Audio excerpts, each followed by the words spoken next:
What is going on, guys? How are we doing over here? I have to tell you, we're absolutely late because of Tim down there. So that is the number one reason. No, everybody already knows.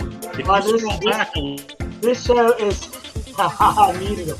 Hey, we're starting late because of Tim, and Tim can't defend himself. This is wonderful.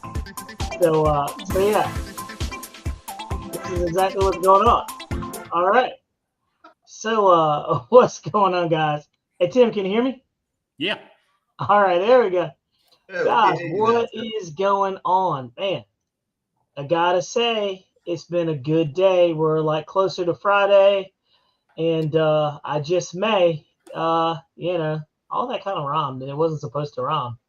But yeah, guys, what is going on? Happy freaking Thursday. We made it another week, another show. This is show 201, and this is a special show because I got something I want to share with you guys. But we'll talk about that later. And I wanted to, because a lot of the people on this channel actually helped me grow as a person, as a channel, and actually kind of got me to the point to where we're at right now. I mean, honestly, we busted past 100,000 subscribers, so that was cool. And there was a lot of influential people that helped me get to that point.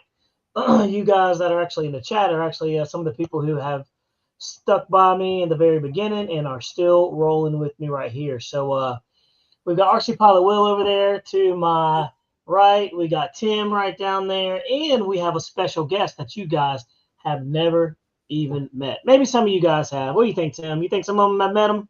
Maybe, and maybe a few of them know of his products. I hope they do. And because the products are good. He does some really nice work. So very nice work. And so you guys are in a treat. One thing about this channel is we're always trying to bring some new, angles of people and some new products to people's minds that are RC enthusiasts. So it's gonna be really good. So let's see here. Slowfire 85. I'll go ahead and do a quick roll call. We got Mountain RC in the group.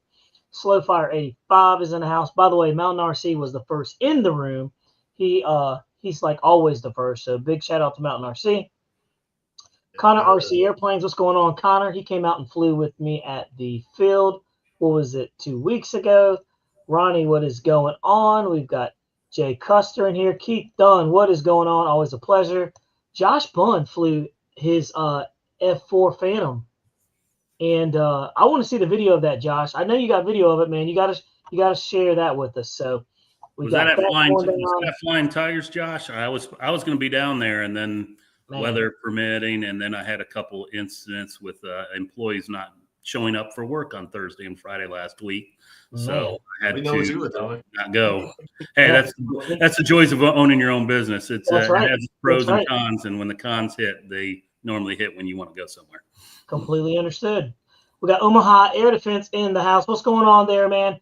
By the way, hey, Omaha, I was wondering, did you ever pull the trigger on that PBY Catalina? I meant to ask you that. I saw your message, and I realized I never sent the message back to him.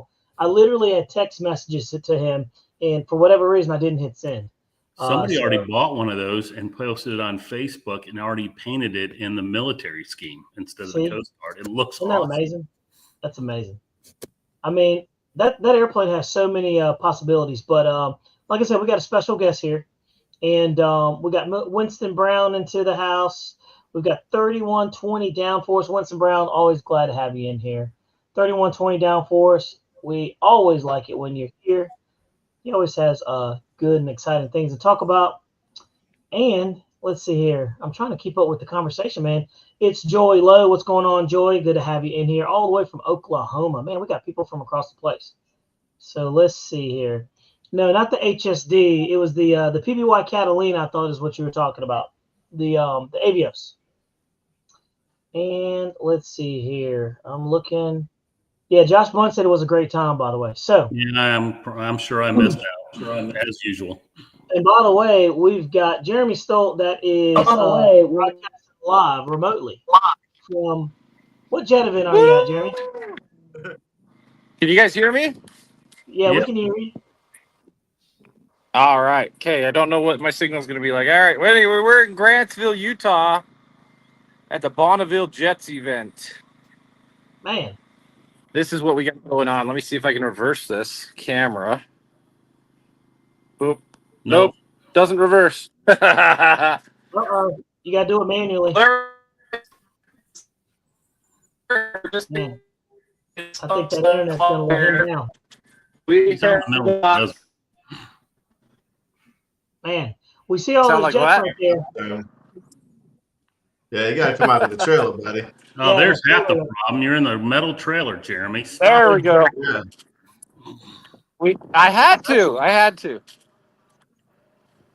Man, this is what we got going on out here.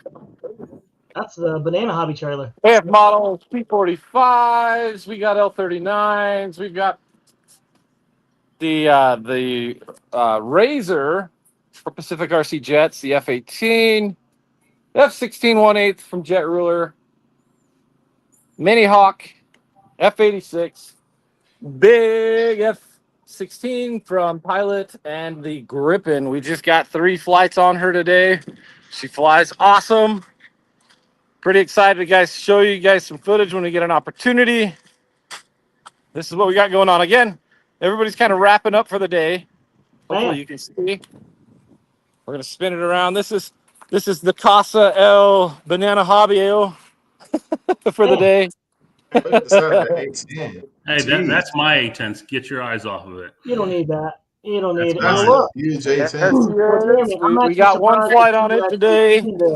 In the actual in the show, I didn't expect you to be here. Yeah, we're just having fun. Again, we're packing up. We got John Larson, we got Jeff, and we got the infamous little dude. Got little dude Tyler over there. Flame reviewer, AKA Nasty Man on the stick. Live channel.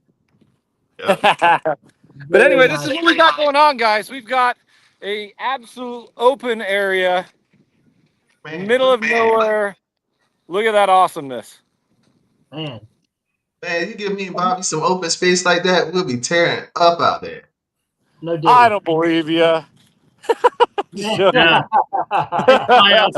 They lose orientation, not know which way they're playing. I was getting ready to say that sounds like a great place for me to lose orientation. I mean, there's all kinds of going on out here. Again, this is only the first day of the event. It's on a Thursday, so you don't get a lot of people for the first day. But anyway, so you get Friday, everybody in the evening. Usually people come for that. And then Saturday is enormous. And so you're in the area of Utah, northern Utah area, or you want to drive and get here, you still got till Saturday to come and play. Well, super awesome. Lots of fun. And you cannot beat this. I mean, that is pretty amazing. We don't have that here in North Carolina like that. I know, right? We got trees everywhere. Yeah, we got them everywhere. We got all kinds of green stuff. Lots of green. You got the Baja Hobbies. I got to try to see what you guys see. Baja Hobbies L39. Then you've got a ginormous brother of it. Man, I think that's also from Baja, but it's a prototype, I think.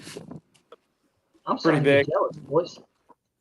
Yeah, lots of good stuff. But anyway, figured I'd just jump in real quick, show you guys what's going on. Yeah, man, we're glad you did. And like I said, that's a live reporting right there from, what do you call that? Baja Jets? What is that? Bonneville Jets, like the Bonneville Salt Flats. That's right. Fair enough. Well, Jeremy, we certainly appreciate you, man. We got a special guest on the show tonight that's going to talk about some cool things. So you got to stay tuned down there. And I hope you have some fun, get in the air, and get some flights in. And if you want to, you can either stay in the mix or you can fall to the rear, man. It's up to you, buddy. Sounds good. We're gonna peace out. I just wanted to say hello to everybody. Give a shout out to the event here, and we'll catch y'all later. I'll watch the rest of the thing on the live later. So hey Jeremy, one thing. Thanks for checking in. Yeah. One thing. Take care of my A10 for me. Don't be messing it up now. Oh, she's flying. She's flying some nice beauty photo passes at 3 feet. Nice. Just keep it in there. Keep it in there. Hey, take care of yourself, Jeremy. We'll catch up with you later, buddy. See you, buddy. Take care, everybody. Catch y'all later. All right, man. Have a good one. That was pretty cool. I did not expect to see him over here. So Winston Brown said he's been there years ago, by the way. And Josh Bunn says that is nice. Lots of room for low passes. That's exactly what I was thinking, man. I was thinking I could really do some nasty low passes, probably scrub the ground. Keith Dunn says, see you guys later. Sorry, Bobby, I can't watch the show tonight. But you did. You jumped in there for a little bit. So, guys, we got a special guest. I want to go ahead and bring him on to the channel. He's Jeremy, not Jeremy, but Tim. Tim, what would you say? What would you say about this, man? Bring him in, man. I want you to build him up. Bring him in. Well, he's an awesome guy. I've met him, talked to him on the phone before I even met him. Helped me out lots of times with some special things that I needed for some of my warbirds. But that's not the only thing he does. He does jets and a lot of other things that are really cool in scale. He's just super nice guy, really accommodating. Anytime I've called him, just always gets me my product in a timely manner, and he doesn't just have them laying around. He has to build them. And I've called him up a few times and asked him, "Hey man, I need this quick," and bam, just like that, he gets me the product in a record amount of time. Where I can't say much more about him other than he's a great guy, and met him at Joe Nall 2 years ago, I think, and then saw him also this past Joe Nall. Just a great guy, makes some really cool stuff, and I think everybody will like what he's got to bring to the table for some of us builders, whether they're stick builts or ARFs, and he even has stuff for foam planes to make them more scale. So I guess without any other things to say about him, let's bring him on and let him talk about his products himself. All right, guys. Without further ado, I'd like for you guys to meet Sean. Sean, what is going on, man? Hey, guys. Thanks for having me. Of course. We were definitely glad to have you on the channel. And you have a unique basic product that you actually make. And a lot of people on this channel are probably interested in some of the things that you do and some of the products that you make. So, guys, if you've never been to scaleRCengines.com, you definitely need to check it out, because he actually has some really cool, very good detailed things that he makes. So, Sean, without further ado, man, how's it going? Good. So, like, one of the things is what you guys don't know is I was saying in the background, I was like, man, this is going to be like a 100 legit, interview, because I've never met Sean before, and we didn't get a chance because we're both workaholics. That we actually didn't get any background on. So this is going to be 100% authentic, genuine, man. So, Sean, welcome to the channel. It's good to have you. Thank you for taking the time out of your busy schedule to join and jump on here and deal with these knuckleheads and everything like that, and shoot the bull with us, man. So my first question is for you. So, man, where are you from? Like, where are you based out of? So I'm in Connecticut. So I'm up north here. Oh, so man. You guys are saying you're flying already. It's still cold and windy here. It just started cracking 80 finally. Are you serious? Yeah. Man, it's been like, what, 85, 86, like the past 2 weeks or something like that? 2-3 weeks, yeah. And then, I've been trying to get him to come down here. I even offered him a job because of what he does. I'm like, come on down, man. I'll give you a job. Man. And then, of course, if I give him a job, I'm going to let him set up in my storage room or storage area. I'll let him set up some things. And then, hey, man, that's a good idea. Why don't that would look good in my plane. Let's use it as a prototype. I'm a little jealous, man. You never offered that to me at all. So, Sean, tell the good people, what exactly does ScaleRCengines.com make? Yeah, so names, it's kind of right in the name. So we focus on basically anything static scale. We do custom work for people all the time. We just finished up a radar dome for somebody. We're coming out with a set of Sidewinder missiles for another customer. Wow. It started with the scale engines, of course. It started with some car engines, some airplane engines. I've been flying model airplanes my whole life. I've been into it since I was about 12. I started flying my first GWS slow stick. If you remember what one of those was, Yeah, a cousin of mine taught me to fly, and I was hooked from there. Saving every penny to buy a foamy this and a foamy that. But yeah, so basically how it started was it was a late night at the hobby shop. We were all just shooting the shit, and one guy was asking, can't find anything scale, and I said, I can make you something like that, and I drew up an engine for him for the airplane he was building, made it for him, and then it turned into another one for another guy and another one for another guy, and then I decided, let's give it a shot. I made the website, and we've just been doing more and more designs ever since. A lot of the ones you're clicking on, we do a lot of like custom weird engines for people. I build these one-off airplanes, and I'm just doing everything off of photos. So you don't have to find me blueprints or anything like that. I'm going off a picture, and we're just drawing around that. We've been doing a lot of direct fit stuff. So you have the Hangar 9 direct fit set of guns up on. Yeah, look at this. Look at the detail, man. Oh god, yeah. And we actually down to the rounds, man. That's crazy. And everything comes in full color too. So the way you see it's the way you get it. There's no cutting up. It's not vacuum form where you got to cut the molds up and try to make them look like the picture. They show up just like you see in that photo there. Wow. Man, that's actually, now how long does something like this, take to make? I mean, obviously it's not something easy. No. I mean, it all depends on scale, right? So like most people are buying, your 5th scale, 6th scale, quarter scale stuff. Each one of those is going to take, depending on if you're getting a half engine or a full engine, you're looking at, 12 hours, 24 hours. If someone's getting a full scale engine in the 5th scale, that could be on a machine for 3 days, making all the different pieces.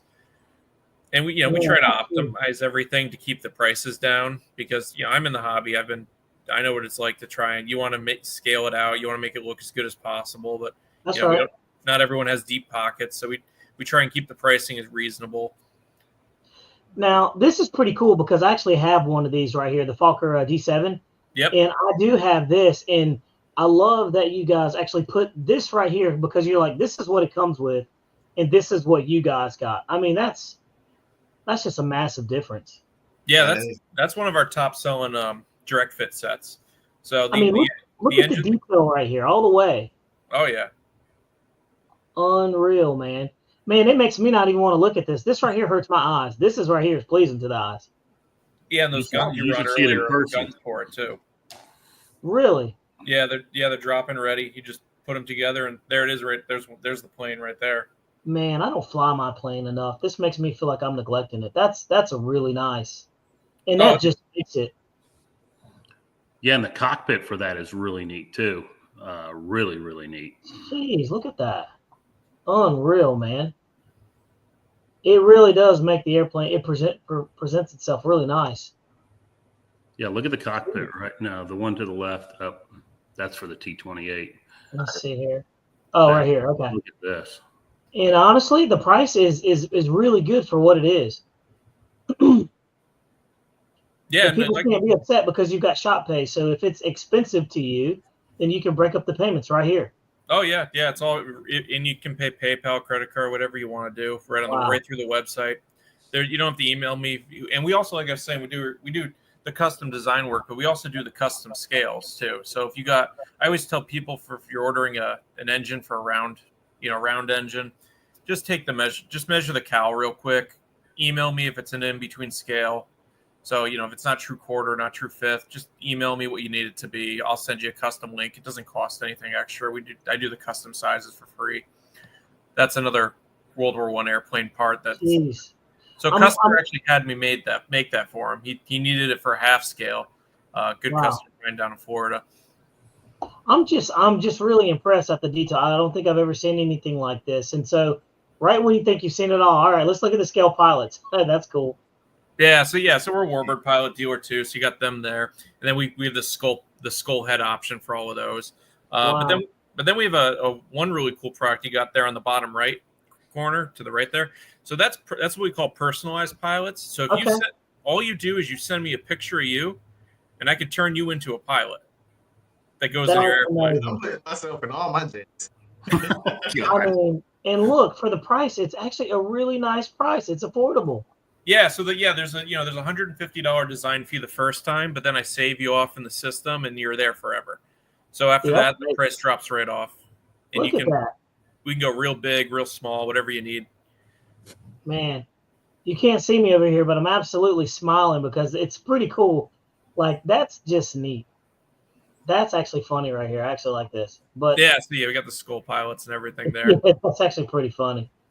But dude, this is crazy. So, and then right when you think it gets even better, you got functional parts and equipment where you've let's see.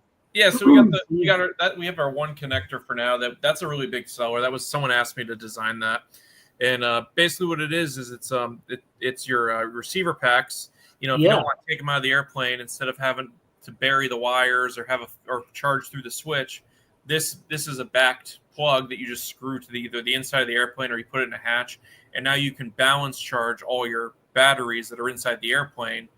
And you can have a backing plate on those, so you can push right up against the connector. You're not fiddling with the on-off switch. You don't have to dig in the plane to get a wire out.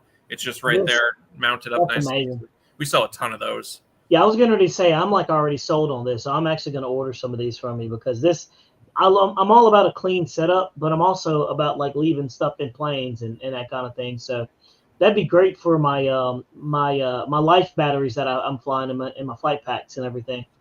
Yeah, man, good for very nice. Yes, that's been a real popular. We're going to be coming out with some more stuff too. There's so many things that we're exploring into because we've done most of the engines at this point, and we'll still do the custom ones, the weird ones that we don't have. But we have if you go to just the mock engine section, there's like I think 6-8 pages, something like that. If you just click that first one, I forget how many pages of engines we have. Oh geez, I didn't even see that. Yeah, so this is where it started. This was the bread and butter. This was the last 2-3 years we've just been designing engines.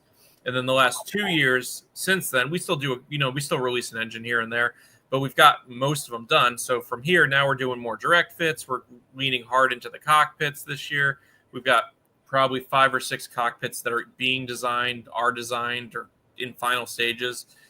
But there's just tons and tons and tons of products that we've just been releasing over the last 4 years. And jeez. And I take it that you probably ship worldwide, right? Correct? Oh, absolutely. We have a huge customer base in Germany, a lot of European customers. We have some that go to Australia, Switzerland. We're shipping all over the place. Unreal. All these radials. Oh God, yeah. I always tell people, look how much I'm saving you a bunch of money. You don't have to buy a real radial now. I mean, honestly, that's my whole thing was like, you can like for electric guys, man, this is like a no-brainer right here. This is cool. Oh yeah. And they look really, really good. I'm impressed, man. I really am. Thank you. And yeah, and they fit in gas too just fine.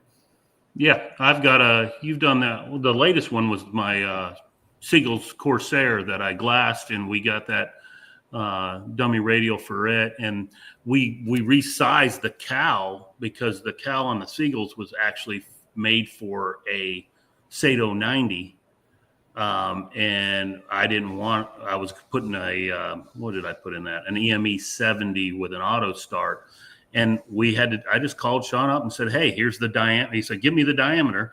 Got the diameter, boom, here it is. And I have pictures of it, and I think I've sent them to you, Sean, so that you could post them on your Facebook page. But man, that thing is absolutely phenomenal. Dude, it looks great. I get a ton of compliments on it, and everybody's asking, where'd you get it? Where'd you get it? Right. I tell them I make it myself, and I'm so good. Wow. They know better. Or do that a foam. I could see him doing that. So, no, that sounds like Tim. I give Sean all the credit. I've sent people to him. Wow. He made some gun ports for my P-51 that we just finished. The one I'm having issues with the motor. Sean knows all about it. Yeah, brand new motor that won't run at full RPM. And but yeah, just absolutely great scale products for people that want to build and make their planes special to them. And I can't thank Sean enough. I'm like I said, I've offered him a job so he can come down here so I can get free parts. Now let me ask you this, Sean. Somebody asked a question. They said, do you sell like sound systems too? I mean, not yet. We looked into it actually last year. It's a big endeavor to get it done. I can imagine. We might do it in the future, but we had a sound system. So last show and all, we had the T20, our 2.0 meter, the e-flite T28 down there that we have completely scaled out. We have the cockpit kit, the engine in that, and then we actually have a sound system in it too, and the scale warbird pilots, the whole boat.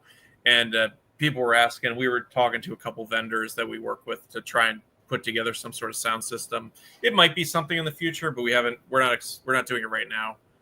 Man, right now we're going down different avenues. We're spread pretty thin already. 3120 Downforce says Scale RC Engines has some nice, inexpensive wall art too. Man. Yeah. So that's actually one of the newer things we just came out with. We got the profile wall art for the airplanes. Oh shoot! You know what? I completely missed that. I gotta share that because that is absolutely, and that's something like, you know, as an RC enthusiast, like you would think everybody would have something like that. Like that's just right up the alley. Let's take a look at it. Yeah. Oh, so this is our first release set. So this is the first set we released. We have I think there's 6 more I have to actually put up on the website still. But this was the first at it. They're made of plastic like everything else, but they're lightweight. You can put them up with a couple picture frame nails. I've got guys we sold a ton of these at Joe and all. These were really popular. They're only $40 a piece. Ship them right to your door. I got guys putting them above their workbenches and their offices. They're all about 40 inches tip to tail.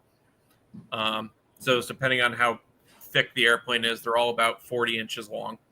We got a ton of those out. We also we're going to be coming out with giant engines for the wall too. Tim saw one of them at Joe and all, a 3/4 scale. Absolutely awesome. Jeez.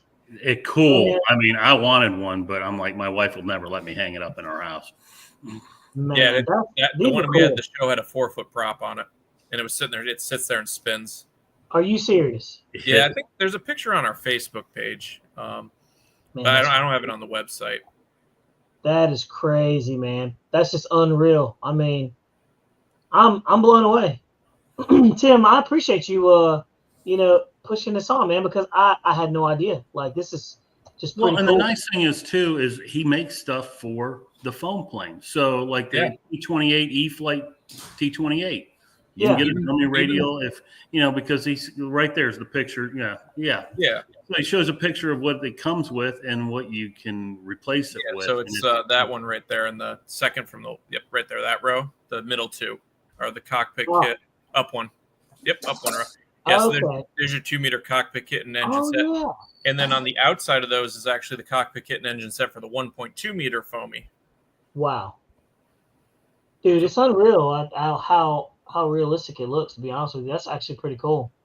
Yeah, that's the little one for the little foamy too. So we do a lot of static builders come to us. We're making little 3.3 inch diameter motors for people to go in static models.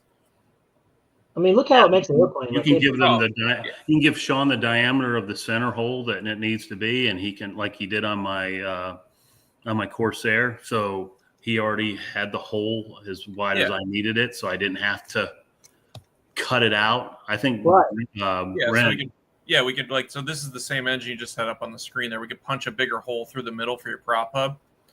Yep. So that way, if you give me your prop hub size, or if you're running electric, you give me the brushless motor can. I can make sure that fits, and then you just give me the cowl diameter. And hey, look, Josh Bunn just ordered battery plug holders just like that, man. I told you those things are gonna be hot. Oh, thanks. That is amazing. Back to work, Sean. He needs some.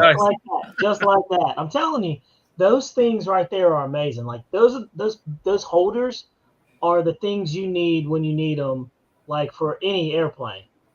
Yeah, sold on them. Yeah, I'm going to be coming out with a lot more of that stuff: battery trays, receiver holders, stuff like that. Well, I'm impressed. So, like, as much as and what we're talking about, guys, are these guys right here. You can see how they just clean up the model, so you can leave the batteries in there. You can charge them right here, and you got your balance lead on there. So it's just a no-brainer to me. Man, that's cool. And the only thing you got to do is supply your wires, your plugs and your extensions for your battery leads. Yep, it's all sized for standard servo screws. Nice. And that's awesome. That's awesome, dude. Look, now I got questions for you. Yeah. So how did you start this endeavor? Like, what kind of airplanes do you fly first and foremost? I know you said you fly. When did you start flying? Like, what's your story? Yeah, so so I was about 12, 13 years old. My parents used to take me up to Maine, and we used to visit my cousin. Guy was in his 80s back then, and he had a hobby shop back in the day. And he says, he'd always bring me to the airplane field, and it was this tiny little field back then, but he didn't know any better. And he'd put me up on a GWS slow stick, if you know what that is. Oh yeah. So I learned to fly on one of those, and I was just hooked. Working side jobs, buying foamies, having my dad drive me down to the local field, finding the local club. And then, I got back into it about 6-7 years ago, and now I'm flying. This season I'll be flying. I got my Hangar 9D7 that you saw in the photos. That's one of my go-tos. That thing flies so good.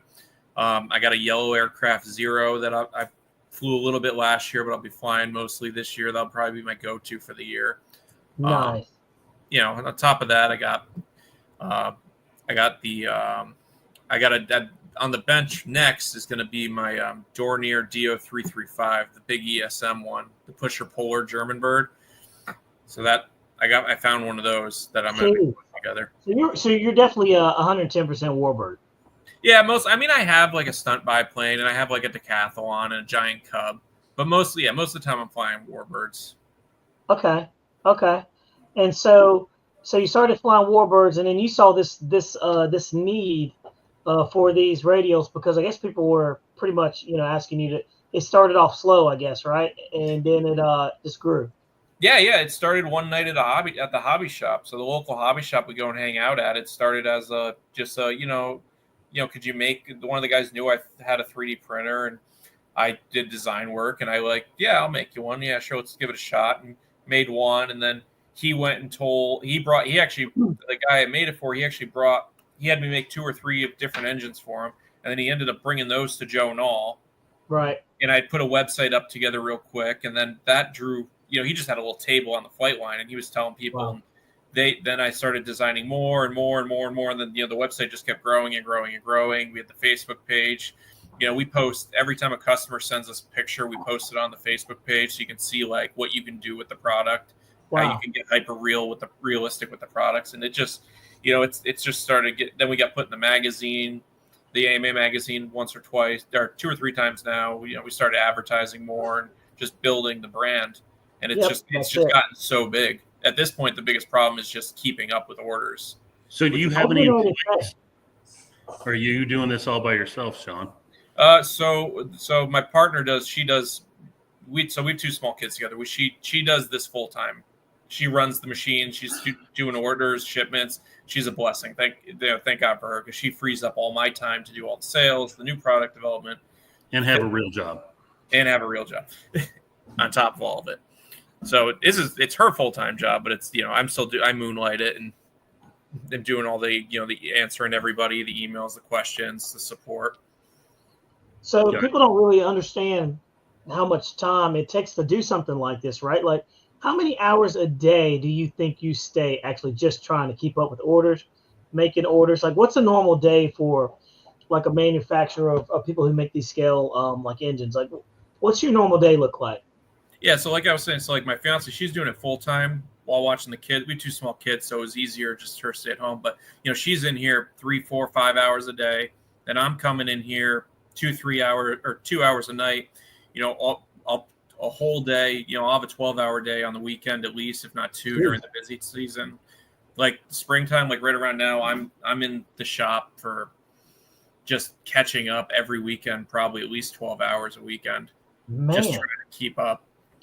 When do you have time to fly? Huh? Yeah. When do you have time to fly? In the summer, when everyone stops building. Exactly. So and when I have time to build is the bigger question. Yeah, your summer's short. So yeah, it is. We only get like 10 good weeks. So let me ask you this. So as everybody's flying foamies and stuff like that, do you feel like there's still a lot of builders out there and everything? I feel like there's a decent amount of builders, people still doing it or going back to it. I've noticed a lot of people who are, flying foamies, they're now switching back to balsa planes and stuff like that. What are your thoughts on that? Yeah, I'm seeing it a lot too. I think the ARF market expanding the way it is really helping out, because you don't see a lot of stick builders anymore. There's still some out there, but the ARF market's completely taken over. I'll see, I know tons of guys that just buy ARF after ARF after ARF, and they're just spitting them out. They'll build them quick, but they'll build them quicker than others, but they'll get into the foam. You kind of see two things. You either got the guys who just stick with the foam.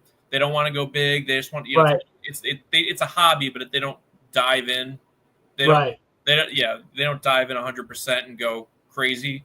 And they just hit the foam. They fly, they're weekend flyers. And then the other guys who want to keep going with it, they go jump straight to balsa. Right.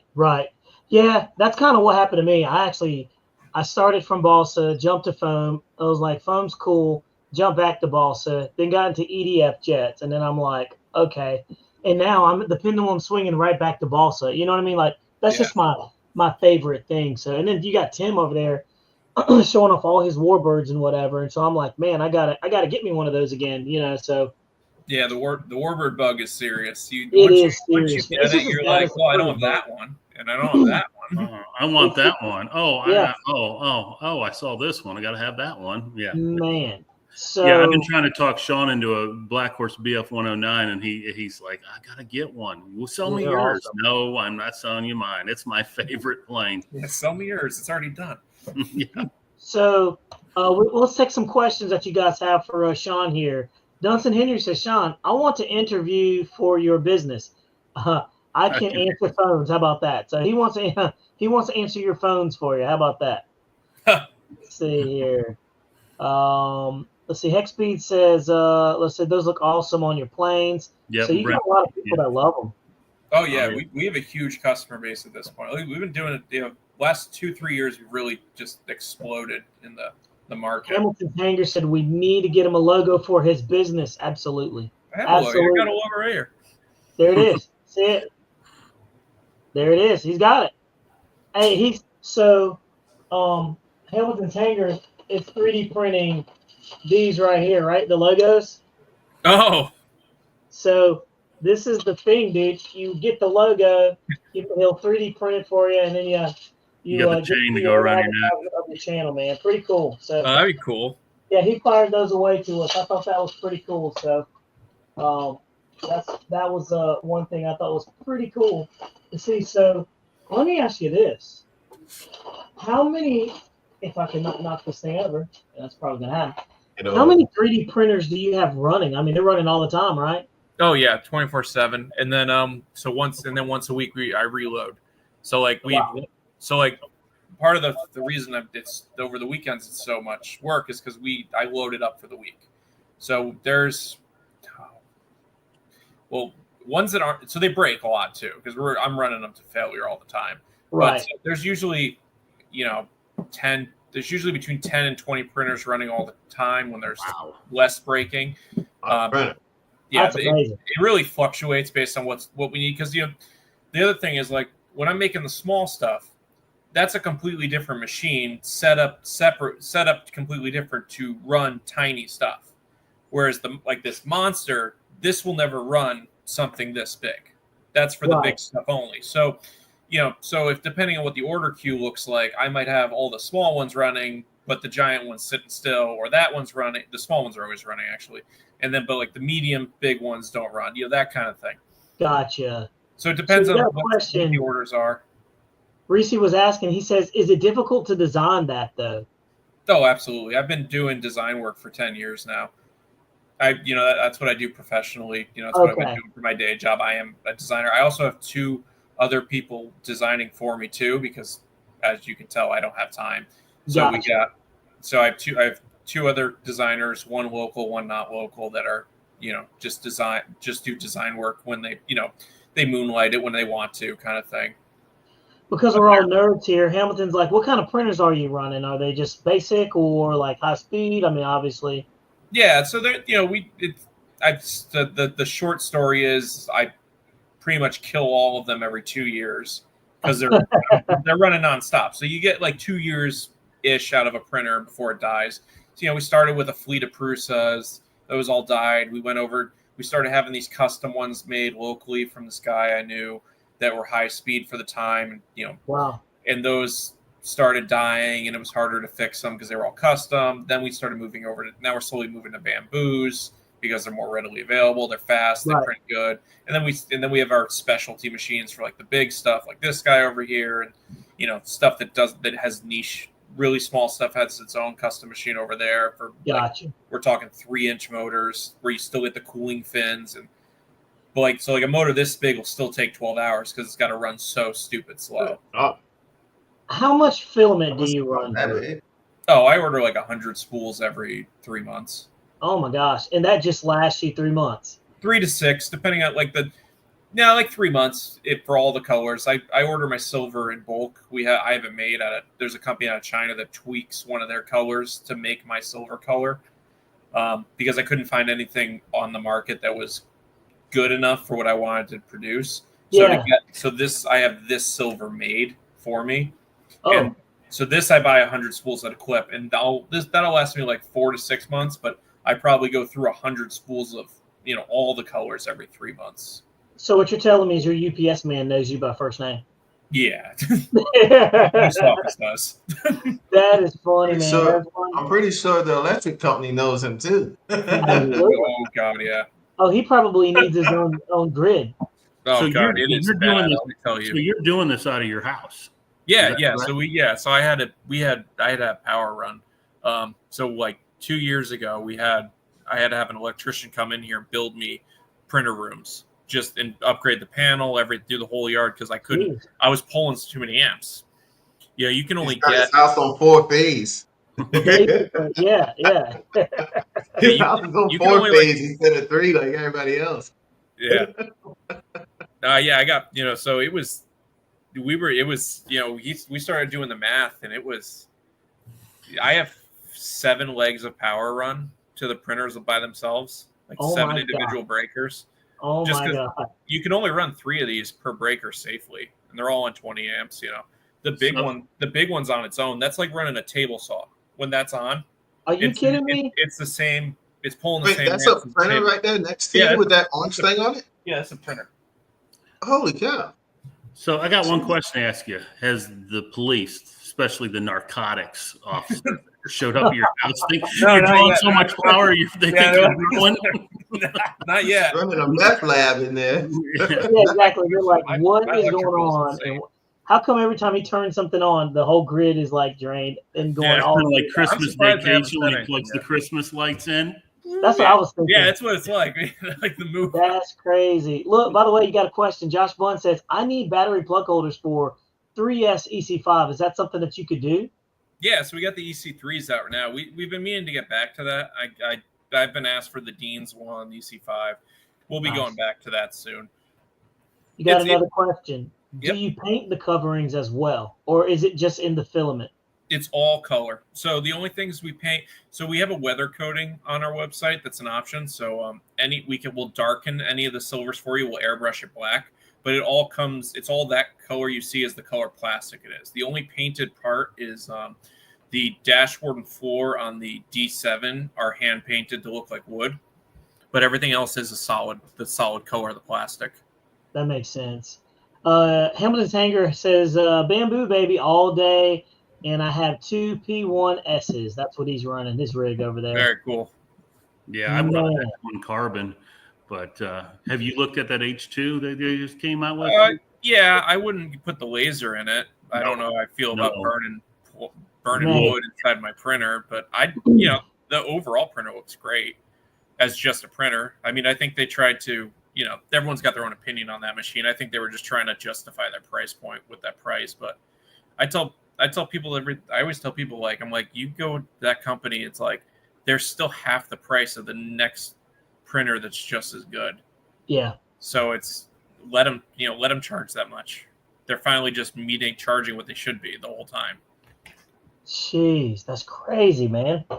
So this is a whole different feel of I had no idea it's like this, and I had no idea that it it's that much time invested into, to produce the product that you do. And obviously it's in high demand because you can see it. I mean, you're moving you're moving product, and you're making really good quality stuff. Like some of the stuff on your website is impressive. It's just impressive. And he's building this on demands, on orders. He's not there's no stock on this stuff. Oh, wow. So, you call him today, you can't expect to have something in your mailbox 2 days later. It's not. No, that. I tell people all the time, we're not Amazon. Yeah, Right. we don't hold, and that's the only reason the prices are the way they are. If I held stock, everything would be double. Because to do it on demand is to keep it cheaper. We don't have to have a warehouse. We don't have to store anything but materials. We've started stocking more of the cockpit parts because for me to run a set of cockpits for one of them will take 2 weeks to make a dozen cockpits. So I've started to stock those parts, but other than that everything is made to order. Wow. So can you make me some 2D thrust vectoring for this bike, this Raptor behind me? Like the tubes on the back, you mean? Yeah, I want thrust vectoring for the 2-dimensional thrust vectoring. We could do something. All right, I'll link up with you. Yeah, talk to me. Show me what you need exactly. We can design anything. So do you have a CAD system, I guess, where you actually design this kind of thing? Yeah. Or? Yeah. So we're working on 3 CAD systems primarily: SolidWorks, Blender, and Fusion. So depending on what we're making. So a lot of the cockpits are done in Fusion by one of the guys that does the design work for me. All the custom mounting hardware and stuff for the ARFs, and a lot of the engines are done in SolidWorks, and then some of them were done in Fusion, and then a lot of the stuff like the superchargers, the pilots, more of the organic shape stuff that's done in Blender. It really depends what the shape of the thing was. Hey, Hamilton says, heck yeah, he's got an engineering degree, Bobby. He knows how to use it all. I'm like, yeah, I guess so. I mean, I would imagine so. This is just something that I'm not, accustomed to. So, man, this is pretty neat. And I imagine you probably, when you went to Joe Knoll, I bet people were like, holy crap, man, this is it. So, very cool. We did really well, Joe Knoll. Once you saw that big engine he had with the blade that was turning on this big, what do you have it? You had it hung to like a piece of wood that was. Yeah, I built a stand for it. Yes, absolutely gorgeous. Yeah, it was a 28. All right, guys, we're at this point now where for Sean, if you got a question, ask a question, and we'll fire away. Or if you have a general question, we'll take that. Yep, let's see here because we're gonna jump in there. Scotty Story, what's going on, man? Good to have you back up in the mix. Sean, how long have you been doing this now? Has it been 6 years, you said? About it's going on 6 years now. Yeah, so I think we're in our 5th year right now. Gotcha. Awesome. Never thought it was going to take off like this, did you? No. I always thought it was just going to be a little thing on the side, here and there, and it's now you're 20 printers deep, and a fiance that's help running the business. Yeah, actually, it sounds like she's running it for the most part. And she pretty much does all the logistics. I mean, if I'm doing all the programming, the design work, the talk. You're always talking to me, but 9 times out of 10, she's putting your order in a box and taking it off the machine and putting the next one on the machine.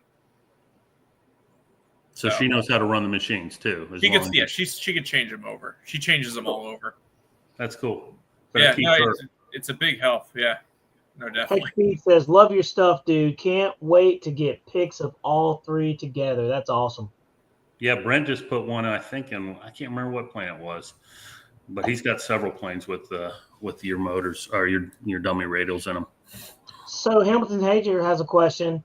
For whatever reason, I can't speak tonight, man. It must be I have mush mouth or something. But Hamilton said, question, do you post any free models on Model Maker World or other 3D sites? No, we don't. That's, I always tell people it's that's where 90% of the work is. We don't sell them. We don't give them away. Yeah. There's no plan to sell them either. Yeah, that makes sense. Man, let's see. Winston says, I'll be preparing for a mugshot pilot for my planes. Asking for a 360-degree photo. No, yeah, I don't even need a 360-degree photo. I tell them, so give me the one main photo that you want us to, because it's all done by hand. There's no fancy software. There's no cheating. There's no fancy program to make this magic happen. It's it's labor. So you send me a main photo that you want, like, this is what I want the pilot to look like, and then you send some side shots, and that's just for references, like how your ears look, stuff like that. I always tell people, if you want to use a photo from 20 years ago, go ahead, and we'll make it. We'll make young you. You want to use a relative, a famous figure, whatever you need. So a high resolution photo is what you basically need. Yeah, a good photo. It doesn't have to be super high resolution. I mean, just it can't be grainy, but I have to be able to see the features of your face. You got like a mole here, or how your cheekbones look, stuff like that. All right. So let me ask you this. Now, getting back to the airplanes, do you fly any jets or anything, or is it just all warbirds? I mean, or do you fly turbines? I mean, what do you fly? I haven't gotten into turbines yet. It's mostly. Let me answer this question for you real quick. He almost bought from Boomerang the new Mini Viper. He was like this almost. How come you didn't? Because I bought a big Cub, and I couldn't come home with another. Oh man! So you can always drop them off at my house. Whatever you pick up, you don't want your fiance to find out. Yeah. Don't worry about it. Man. That's actually pretty cool. So, but hey, nothing's better than a big Cub. You know what I mean? Just a nice, relaxing flyer. You're putting around the sky. As I told him earlier, Sean, once you go down the rabbit hole of a turbine, you better sell some more product. Yeah, that's the other thing. I'm like, do I really want to get down this rabbit hole? I was getting ready to say, I was like, yeah, you're definitely going to need more product to sell to feed that addiction. Now, have you ever made anything or thought about like making things for like local hobby shops or like mainstream, I guess you could say, like trying to link up with a company or anything like that? Yeah, we've always offered. We've had some people. We do it with our the local hobby shop where it started. He stocked our stuff for a while, and now we just. He just gets he has a couple examples there. If someone needs something, we take care of it. It's easier for somebody to order through you and then boom, you know what I mean? Like cut off that gospel. Yeah, and we do offer dealer sites. I always tell them, like, you're better off with the direct fit stuff. It sells way better. Or the certain engines, certain scales sell really well. Other ones are here and theirs. And I always direct them if they want to put them on their website, which ones they should order and which ones not so much. But we've always left it open for people. We work a lot with Legend Hobby right now for a lot of our development stuff. That's why you see a lot of Legend Hobby stuff. We work with a lot of their pilots to come out with new products for drop-ins for their airplanes. Yeah, that's why you see a lot of their stuff, because every new, recently all the new stuff, I'm either getting one of their loyal customers sending me cowls, or I'm getting one of their team pilots sending me measurements, or straight from the company, I'm getting an ARF in the mail to start putting cockpits and stuff in, or the cowl or the cockpit section, just to start fitting out and designing around it.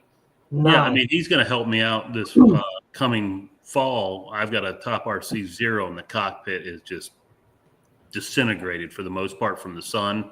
And what I'm going to do is I'm just going to send it to him, the whole cockpit, over the winter when I'm not flying it, and he's going to design a cockpit for it and send it back. Obviously, after I send him some money, but then he's got a Top RC canopy that he can actually make cockpits for other Top RCs. So that's the nice thing about his business is what I've gathered is if somebody wants something special and you can't really, you need all these dimensions. It might just be easier to send the part, right? Fit in my case, and let him have it for the winter while you're not flying it anyways, and he can design it and make it over the winter, and hopefully, he'll have it back to you early spring or late winter, and you can put it back in your plane and be ready. For us, we're flying all year round, so not going to help me, but I'm gonna take it down next. Probably October, November, send it to them. And, if it takes them 3 months to get it for me, fine. Man. What it is. Man, oh man, dude. That's actually, I mean, this hobby always blows my mind, because it's like the possibilities are like endless. Whatever you can dream up or think up is very possible. Like there's nothing that you really can't do. if you can basically, come up with the idea and then do it. And so, and then there's a need, like this is something like the product that you make, like those dummy radials and everything like that. I've always wondered, I'm like, you get the factory stuff and it's just subpar. You look at it and you're like, man, this isn't it, right? Like it could be better. You spend all those hundreds of dollars and you're like, so this is it. This is what you give me. You can spend an extra couple, bucks and make something nicer. So it's good to have something like that from you for sure. And it's neat to see that you also are thinking about, getting into the turbine planes, man, because we have a question right here. Look, we've got one from Reese. I'm gonna let you guys answer this one. Sean, Will, and Tim. How difficult are turbines from gas or nitro? So you guys are pretty much suited for that. I'll let y'all two take that. That's a nice day. I mean, the first thing I can tell you is, if you're going from gas or EDFs, you have throttle response is immediate on most of those planes. Turbines, you don't. You have a 3-4 second delay, and that's the biggest thing with landing turbines is not getting behind what I call the curve or 3 mistakes behind. You want to be 3 mistakes ahead. So when you see your plane, oh, that looks like it's getting a little too slow, you want to get that power back in sooner, because on an EDF, I mean, you got that instant power. And that's the main thing that I can think of as far as flying. Obviously, there's a lot of things you need when you go into the turbine world, like CO2, fire extinguishers, blowers for hot starts, things of that nature. There's a lot of safety issues and, different fuel, Jet A, diesel or kerosene, and a lot of oil. I think it's like 32 ounces of oil for 5 gallons of diesel or Caro or Jet A. So it gets really expensive when you buy a 1 gallon jug, and it makes basically. Yeah. It's expensive from the beginning when you purchase the turbine. Yeah. It's expensive. Yeah. This right there alone. You're not going to get out of it without hitting 3K at the minimum. It's all relative. There's guys flying Warbirds with Mokies and Satos and UMSs. And I mean, you're in the same price point there as if you're buying a big, Moki. I mean, you can't even without the Moki, you can't build a giant Warbird for less than $3,000 nowadays anyway. Especially with retracts. You're gonna spend $600-800 on the retracts. Yeah, it's crazy. Yeah, it really is. Jay actually has one that has the retracts $600. I was like, dude, $600. Man, that's expensive. Most of the Warbirds the air retracts are all around that price. Yeah, like the retracts in this thing's only like $300. I'll take that all day long. I think the retracts in my Seagulls Corsair were. I think they were like $800. Yeah. Wow. Yeah. Well, I mean, like I said, the biggest thing for me when it comes to turbines versus nitro or anything else, I haven't flown gas plane. I've flown nitro plane. Like you said, Tim, the response time is totally different. That's the big thing. It's just the nitro is going to be. It's not going to be instant like electric prop plane, but it's a lot quicker than the reaction time of a turbine. So that turbine, once it spools up, though, you gotta be ready. It's going to take off. It's that 3 to 4 second delay that gets people in trouble when they first get into turbine. That's the reason why anybody that wants to jump into the turbine market, the best plane is not buying a military, maybe an Air Machi or something like that. Something L-39, something like that. L-39, something that gives that's more of a sport wing. Correct. Sport jet like Viper or something like that. The only military plane that I could say that you could probably get away with it right now is an F-22 because those things float with no power. However, if somebody's wanting to make that jump into the turbine, you definitely get like, a Boomerang Elan or Sprint or something, or MB339, something that's easy to fly. again, the F-22 is the only one I would say would be an exception to that rule. Well, Scotty's got a question. He says, is there any way to train for that lag, that turbine lag, that turbo? Honestly, there's no way to train for it. You just got to get used to it. And my best suggestion is get if you're new to the turbine, get somebody that is turbine qualified, been flying turbines, have them stand behind or beside you. And if they see you getting in trouble, as in getting too slow at landing, they can, because a lot of times you don't realize it. And by the time you realize it, it's too late. So that would be my only suggestion, is get somebody to fly with you that's turbine certified and been flying turbines for a while. The thing that Bobby told me was that when he was helping me learn how to fly it, was to just go ahead and when you make your approach to landing, like you can't do like you do with these electric EDFs and stuff like that, and come in, steep and use half the runway, and you're over the runway, half over the runway, and then you decide to just put it down, or it's too late, I'll just go around. There is no go around. You're too slow, and the engine's moving too low RPMs, and you decide to say you're gonna go. It's gonna have that delay, and there's not gonna be a chance for a go around. 9 times 10, it's gonna be a crash.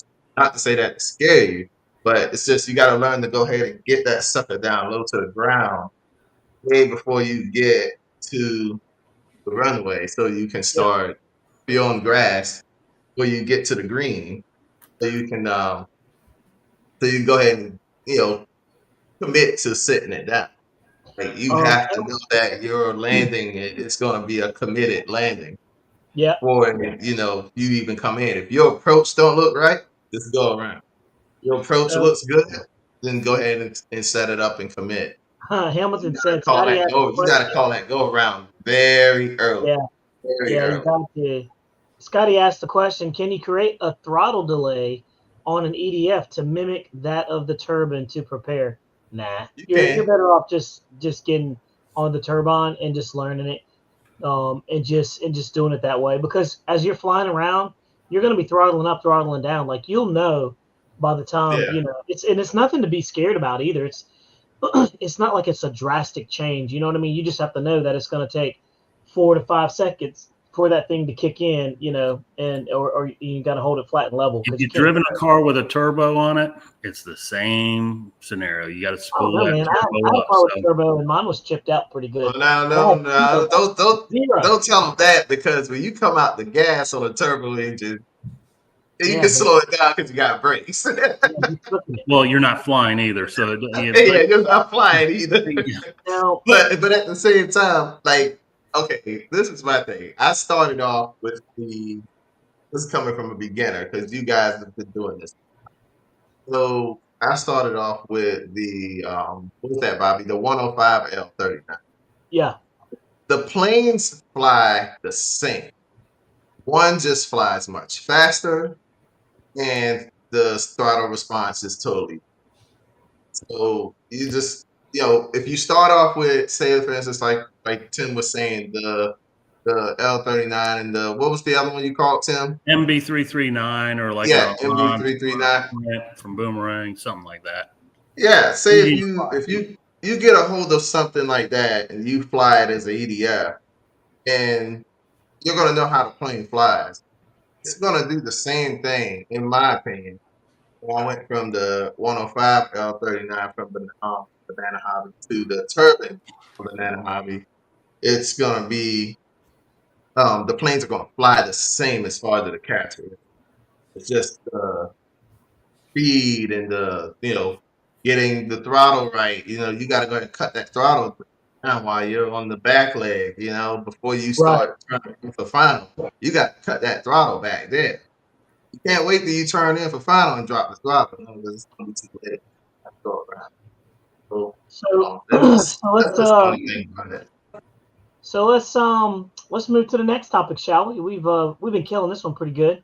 Yeah. Let's talk about next big news. I got something. Nobody say anything. Tim. Oh yeah. Got something in this box right here that arrived. Is it a scale engine from Sean? It is indeed. It is a scale engine, Sean. It's a flat box. But I was gonna open this on this show, man, because this man has been something that's been a long time coming, man. And so I'll go ahead and open this thing up. It arrived today, and I was like, man, I need to open this on the show because the channel, hit over 100,000 subscribers, and lo and behold, this little guy just opened it up, man. I've been waiting on it. This little guy just arrived, and For a second, I thought it was a gun. Man, I wish it was. I wish it was. I probably like it better. But check that out right there. That's the YouTube plaque, man. It says RC Plane Reviewer for passing over 100,000 subscribers, man. That took a lot of hard work right there, and a lot of man hours, and a lot of videos, and a lot of crashes, and a lot of time, man, to get this thing. A lot of hard work has been put in. I've seen people get these things, and I was like, holy crap, I'm gonna get one, dude. I can't believe it. So yeah, man, this thing is actually pretty cool. I've never really seen what this looks for. It's just kind of like what it looks like. It's like aluminum, and it's all they make them. Apparently, I watch how they make these things on YouTube actually, and they're all like handmade. So yeah, I got the plaque for 100,000 subscribers. It was a long road, and but it's doable, and it took me 5 years to get to that point. And they give you a nice little letter right here. It says, "Do you remember your first subscriber, your 100th, or your 1,000th subscriber? Chances are you do, and we know that you'll definitely remember the 1,000th subscriber." And it has some other stuff on there too, which is pretty neat. So, and then they give you a card that comes along with it, and says, "Congratulations on your subscriber milestone. We're honored to take part in recognizing your achievement, and want your experience to be exceptional. And this award was inspected and packaged with care by a guy named Rick." So, Rick, appreciate it. How about that? A guy named Rick. But no, man, I thought that was pretty cool. That's a nice little waypoint. I never thought that would be something that I would actually get and achieve when I started the channel and everything. So, just a random dude out here flying airplanes and then trying to keep up with it. And it grew into kind of something like this, to having cool people like Sean over here talking about his product and everything. And, getting to do it with friends and meeting a bunch of good people along the way, and, kind of going that way. So YouTube is definitely a different world for sure. But yeah, man, and it's I'll say this hobby, that's probably some of the nicest people I've ever met. Would you agree, Sean? Like everybody you meet, it's crazy because you can relate to random people that you've never met. But when you talk about airplanes, it's like, everybody can relate. Yeah, and everyone is friendly. Really, this is one of the better. You're right though. Like every time all these new fields, these events, everyone's so open, willing. Oh yeah, you can ask them a million questions about their airplanes, and they're like, I used to do classic cars, and they're like, it was kind of similar, but it was always like, oh, don't go near my stuff, or like the airplane community is like, oh, come here, look, this, look how I did this, look at this cool little mechanism I came up with. Yeah, it is a great group of guys. And then, like, I've never met people that are more willing to share information or know-how or knowledge, you know what I mean, with just random people, yeah. It's just the neatest thing. And like, you took the time to explain the whole process of making, those radials and things like that, the filament to all the way to the printers and the time it takes and stuff like that. These are things people take for granted that have no idea how much you put into making a good product, man. So, and you can definitely tell too, because I went on your website and I was like, man, this is crazy. Like the amount of detail that is put into it, and thought and process and time and your hard-earned money is something that you just, you never get back what you put into it, but at least you're getting paid for it. So that's awesome, man. That's actually awesome. I'm pretty thoroughly impressed. Well, if you want to hang around for a little bit, sure. We got some more topics to talk about. You don't have to scurry off, but let me ask you this. RC Pilot Will got lucky again. Will, you want to talk about your luck, man? Blew something up, didn't you? Yeah. RC Pilot Will got lucky again. Oh yeah. And it wasn't Taco Bell this time, Look, guys. He's smiling. He's smiling. Oh yeah. Hold on. We got to get him right here. Come on, Yeah, Will. I had a little incident at the field recently. No offense, when don't you have a? Took my F-22 out for a flight. I got 2 flights on it. Everything did good. Went for the 3rd flight. Went to go take off, and it just said, "Ooh." Yeah. I was like, what in the world was that? You know, actually, Bobby, you could cue up the short. I don't even think I even have it. Oh, did you make a short? No, it's huh? Did you make a short of it? I made a short of it. Oh, yeah. Well, let me look it up. Yeah. So, and it just said, wow. And I was like, what in the world was that? You know, one of the other guys, he was like, what? I don't know. We walked over there, and there was just blades everywhere inside the model. The stator apparently gave out after bringing it home and looking it over. The stator obviously gave out, and the motor like launched forward into the inside the jet, hit the ESC, and the fan blades were just destroyed. So yeah, that was not a cheap EDF. Here we go. Here we go.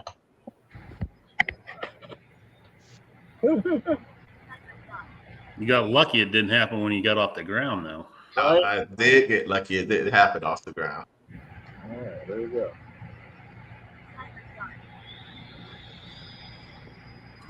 Hamilton hanger. User error. Oh, did you hear it? You see that white smoke right there? It just popped out. There it is.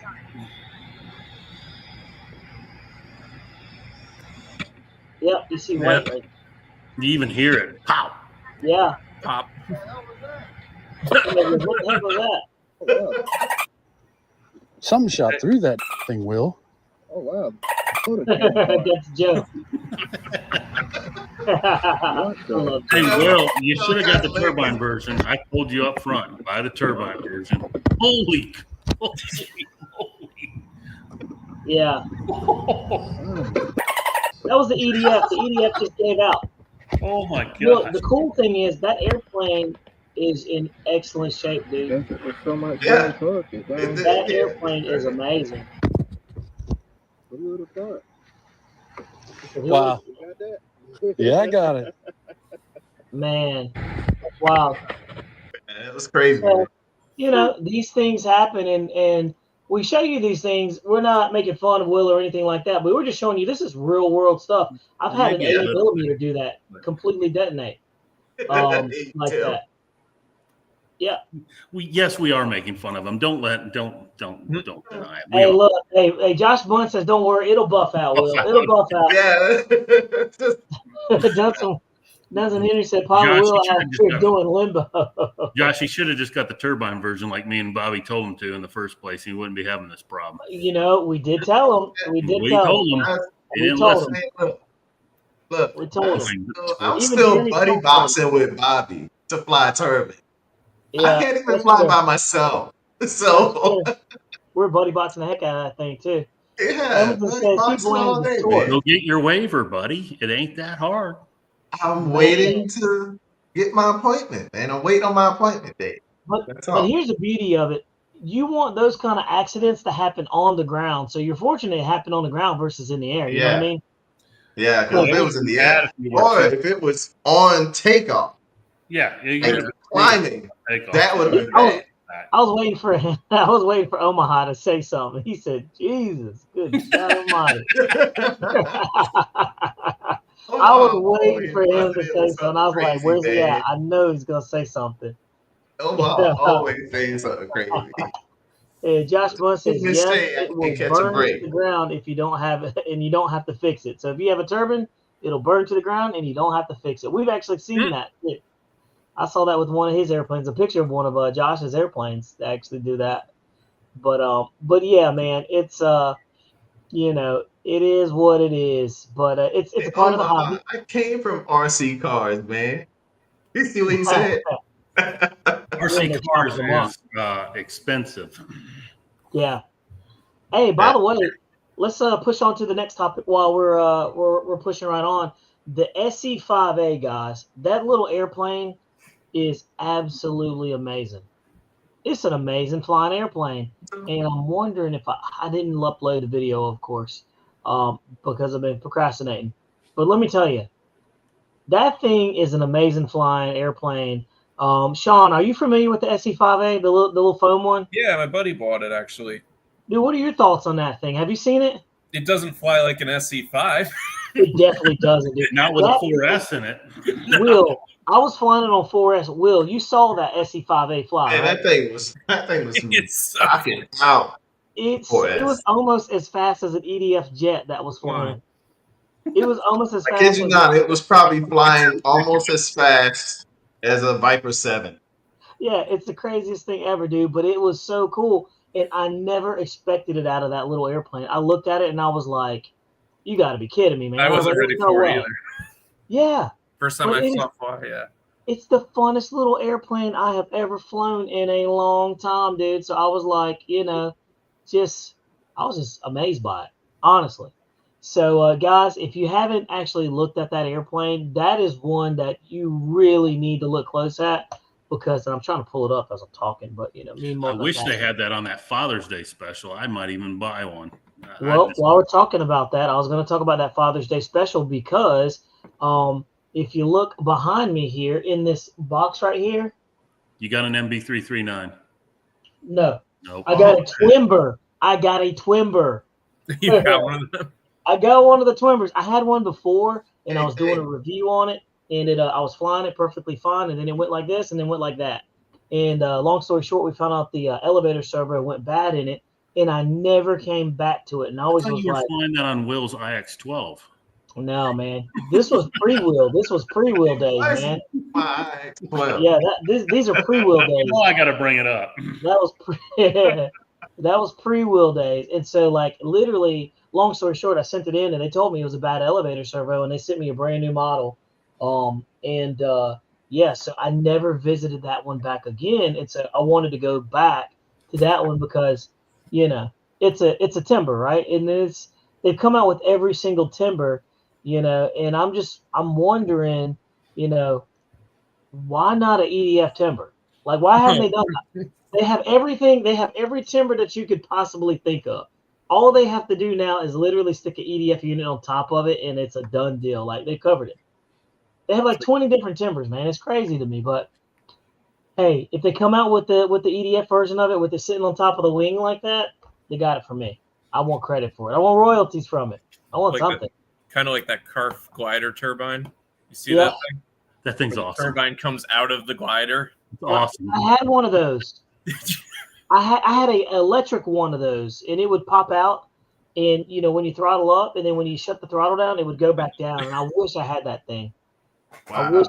But it was a glider, and I got it from Tower Hobbies at the time. So, but I'm telling you, man, Horizon Hobby is having crazy deals on some of their airplanes. And some of you guys have already seen it, and I got that thing for like $319.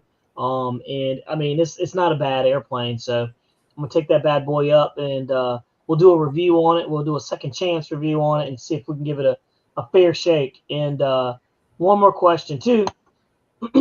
For all you guys right there, we all been watching the news, the media is watching these drones and everything. Hey, do y'all think RC drones are advancing the hobby, but are they actually hurting it? What do y'all think? We haven't had any regulation yet, so what do y'all think on that one? It's pretty sketchy, some of the stuff I'm seeing in the media where they're dropping grenades and RPGs and stuff. What do y'all think? Sean, go ahead. You look like you want to say something. No, I don't want to say it. You don't want to say it? I mean, it definitely put us on the radar. Those things in my back. Oh, 100%. It definitely put us on the radar. 100%. I think so too. I think it makes people look at them differently, and I think like people are looking at like model airplanes. They look at them differently, right? Because I've heard a bunch of my coworkers. They're like, "Hey, man, how much plastique can that thing carry?" And I'm like, yeah, no, we're not talking that. But it's just one of those things where it's like those things are pretty effective. But I think that for us right now, I think that we're okay, but I think it's one of those things that makes me a little bit nervous. Reese says there's a reason we have FAA is because of drones. I think we have a little bit more than that, but I was also thinking along the lines of what I was thinking of what Winston Brown was saying, enhancing the hobby for military use, testing for artillery use. I would definitely say, yeah. I think some of the technology that we're going to be seeing coming out in the next couple of years will bleed over to the airplanes. Like some of these airplanes that we're going to have are now going to be autonomous. We already have autonomous airplanes in the market that we can actually buy. So that's something that's definitely interesting. So I had somebody try to tell me a remote control airplane is a drone, and I was like, you can't even write in cursive, so I'm not even going to argue with you. You know what I mean? I was like, nope, not going to do it. Just not going to do it. Tell him put a signature right here. He'll be like, "What's that?" Exactly. I was like, no, I'm not gonna argue with you. You can't, I'm not gonna argue. Anybody can write in cursive. I thought that was funny, but yeah, man. A drone and airplane are not the same thing. Bingo. We know this. It's aerial photography that ruined it all. Honestly, yeah. So I would definitely say there's definitely positive and negatives to it too. So they had I don't know if I didn't see it there last year. They had drone racing for the first time I've seen at Joe and All this year. They had a drone racing course set up in the back in the 3D area, full drone racing course. How did your ears like that? Because we had that at a field close by, and I was like, that is the loudest thing I've ever heard. Oh, they're so loud. It's like an Indy car. Yeah, the guys doing it were super cool. I mean, they have they give you the screen that's hooked up to the goggles and they let you watch and stuff. But yeah, they were mostly only doing it at night that I was seeing it, but they are loud. Those little race drones. For sure. By the way, I don't know if you guys saw this. So they had it in the very, very back. I didn't go to Joe Knoll this year. I wanted to, but hey, Sean, by the way, man, while we got you in there, look, we got to ask you. What really grinds your gears, man? What really makes you upset when you're out there at the field, when you're out there flying? What gets under your skin that other pilots do? We're trying to help the community that may actually – there may be that one person out there that does this that doesn't even know it, and you're getting ready to help him, man. Tim told me an interesting story that kind of I was like, yeah, about your Spitfire. Oh, yeah. That's probably my number one is the no call-outs, not paying attention. Yeah, man. Yeah, because that's happened to me. An emergency, they totally ignore you and do what they want to do anyways. Yeah. Oh, my God. I'll tell you one. You know what the worst thing is? You ever have a guy land and they leave it on the field? Yes. Forever while they're talking, and you're sitting there waiting to land, and you're like, "Hope I got enough gas." Yep. And it's just sitting there, and you're like, and they're moseying on out there. You're like, if you don't get that airplane, or they crash, and then they take their time to go out there and pick all the pieces up, and you're up there. There's, maybe you or two other planes up there flying, and you're going, dude, we got to land. Get off the field. Grab the carcass and get the rest later. Exactly. Yeah, it's like get the carcass off the field, please. That is funny. And was it me or was it you? Somebody was on the field. Up there stuck. And it was you, Bobby, because he was like, hey, you gotta hurry up because I gotta land. He was flying. What was he flying? It was something big. It wasn't a turbine. It wasn't a turbine, but it was something big he was flying. He was like, man, I gotta get this thing out of there. I was like, I'm gonna crash this thing if they don't hurry up and get off the field. I'm like, oh my God. And they were taking their time getting out there and taking their time dragging it off, and I was like, this thing's gonna land one way or another. The other thing that bothers me, and I'm sure this is at every field, the battery burners.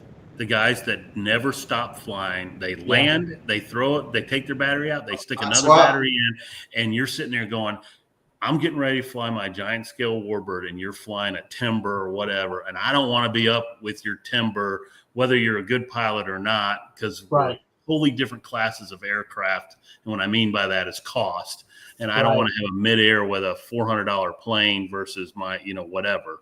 And we have a couple at our field that just, boom, boom, boom, boom, boom. And people are over there with aerobatic planes ready to crank them up. And they just, and they'll crank them up and they'll hear the motor run and they'll still take off. You're like, you know what I mean? They're just like, we don't have that problem. Oh, we have it on our field. Matt. No, we don't have that problem because I know when like what is it? Our president, when he fires up, we hear him fire up, let him go out there and do his thing. Then if Bobby got a turban there, they'll hear that sucker turn on. Everybody just is the area. Hey, we have a couple people when they pull up to take, and you see them cranking up their plane, and you're like, everybody starts to inches their plane back to the shelters. It's hilarious. Oh yeah. Hey, there's people where when they go up in the air, everybody stops and everybody lands, and they're like, let's just make sure we watch this. Oh thing. yeah. Yeah. Watch it. It's a 50-50 chance whether or not it's going to survive or not. Yeah. Those people are real. But hey, before we leave, by the way, Jeremy just gave us something that just is fresh off the press, and I want to share it with you guys. And we got Jeremy right here. What's going on, Jeremy? You guys hear me? We hear you. What are you driving? A Dodge? I'm driving a Ram 2500 Amazingness. Oh, he's driving a real truck. That's a real truck, boys. I thought you were a Ford guy. You got a Bronco, and now you drive a Dodge. I got a Bronco because my wife needed blind spot assistance, and Jeeps did not have anything that was worth it. So, well, by the way, and the Durango is not anything. So, I mean, you're basically driving a Durango with a bed on it. Hey, it's don't the you same vehicle. like that. Will, that is sacrilegious. I got a Cummins motor. Yeah, that's built by Ford. That's owned by Ford. Cummins is owned by Ford, buddy. Whatever. Man, there's so much wrong going on in this channel right now. All right, well, hey, now that we picked on your poor choices Hey, of that's vehicles. That's it, Bobby. Bobby, no more free. You guys all suck. You know what? There it is. Look what you guys did. We won't make any more fun. Go ahead of your poor choices in cars, or trucks, whatever. Go ahead and tell us your special news.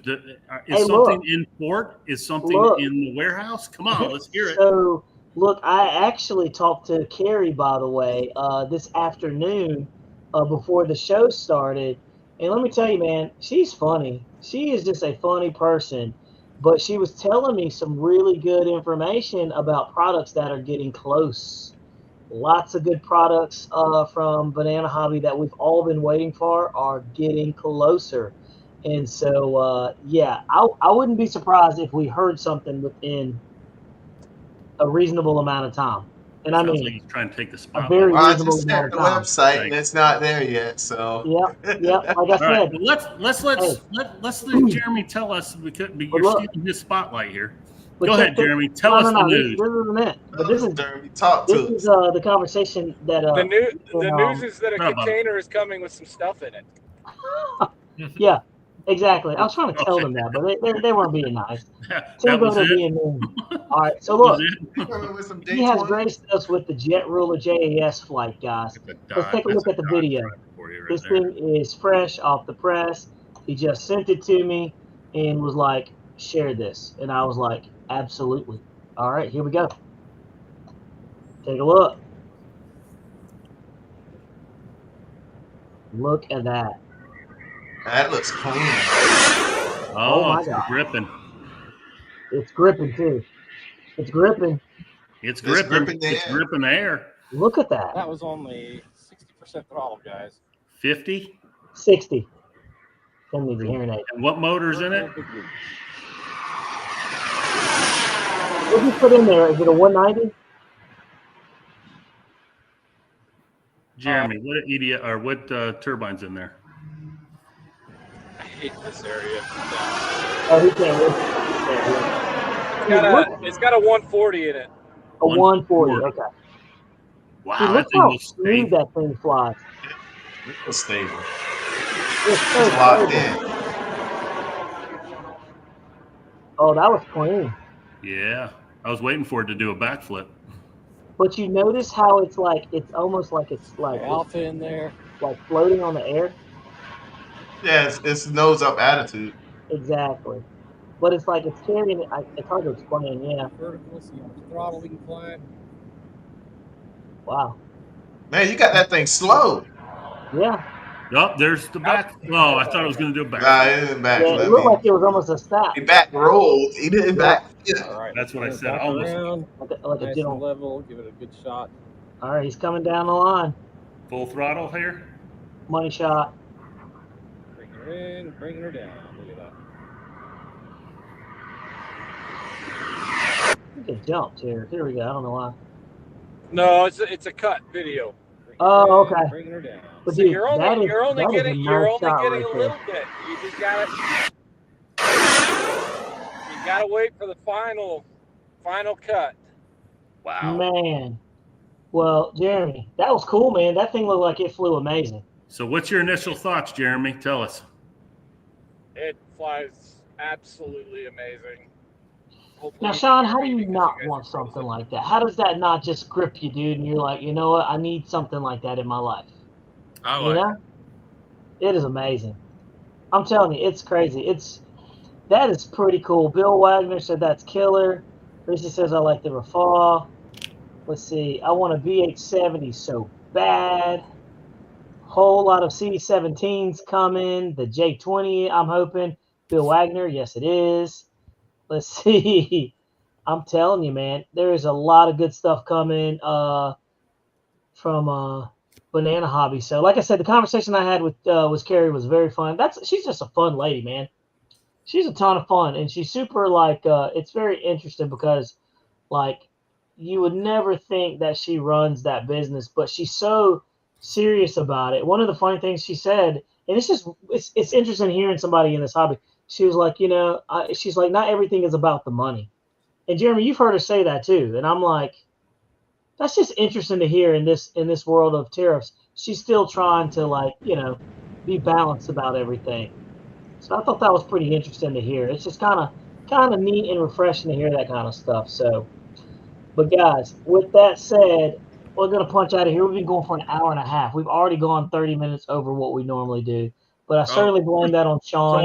It's all Sean's I fault. blame it on him 110% because guys, go in there and check out scaleRCengines.com. I'll put the link in there. Make sure you go in there and show him some love and pick up something there because there's a lot of good products that he has there that are super useful for everybody across the board. Sean, really appreciate you coming in and taking your time to hang out with us and drop some serious knowledge on us and some manufacturing knowledge too. And also everything that you do for the hobby to keep simple people happy, man.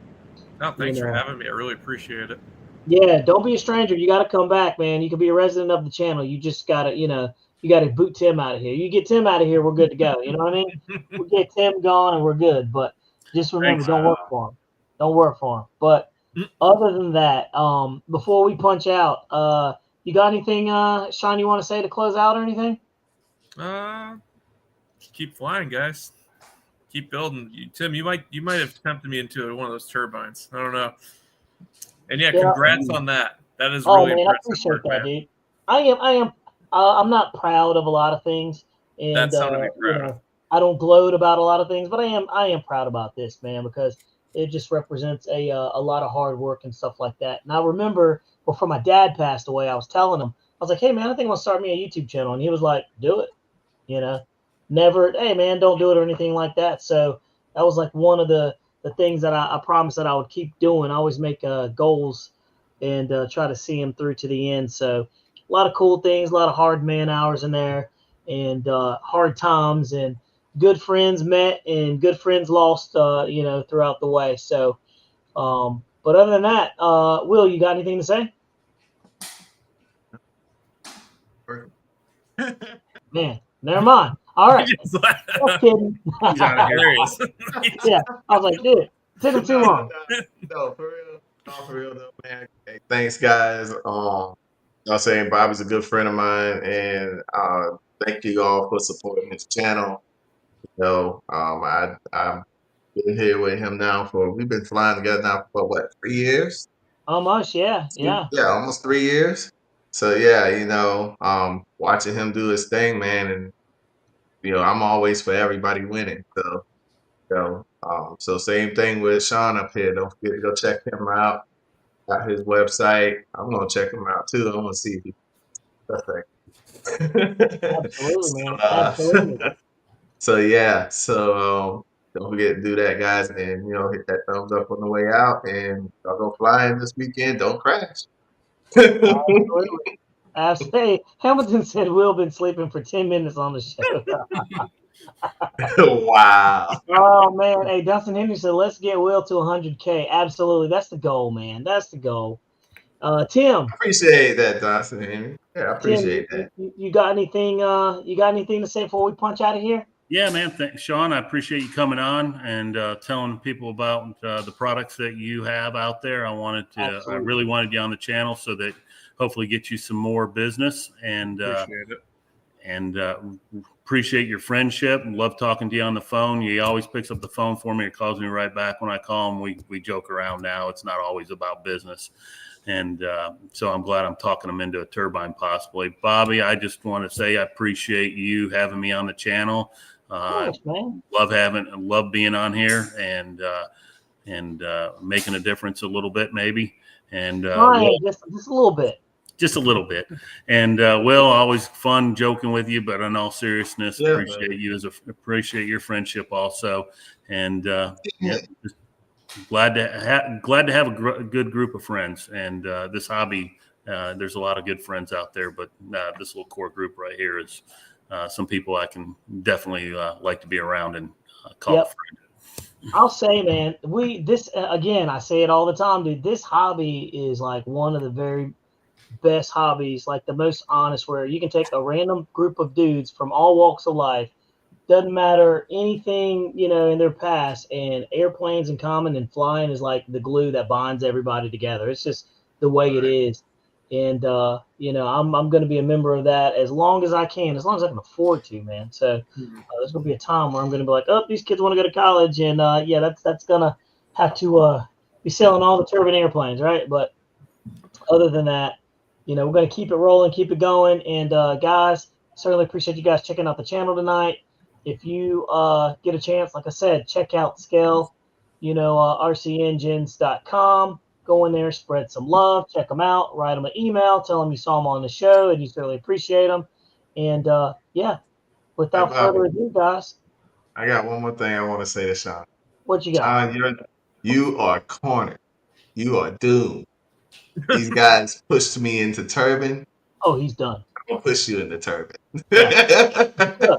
Just go ahead and set that little chunk of change aside. You know what I'm saying? We'll send you money for you. Yeah. We'll send you money for you. Boomerang booth next year. Hey, just buy more parts for you so you can buy that turbine.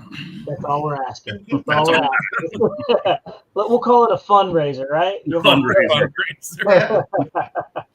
But anyway, guys, I hope you have a wonderful night. And again, we certainly appreciate having Sean onto the channel and checking out. Also, guys, don't forget to check out Hamilton's Hangars over there as well. We got RC Plane reviewer. What am I saying? I'm not sure. I was getting ready to say, check out RileyHobbyShop.com down there at the bottom spooling.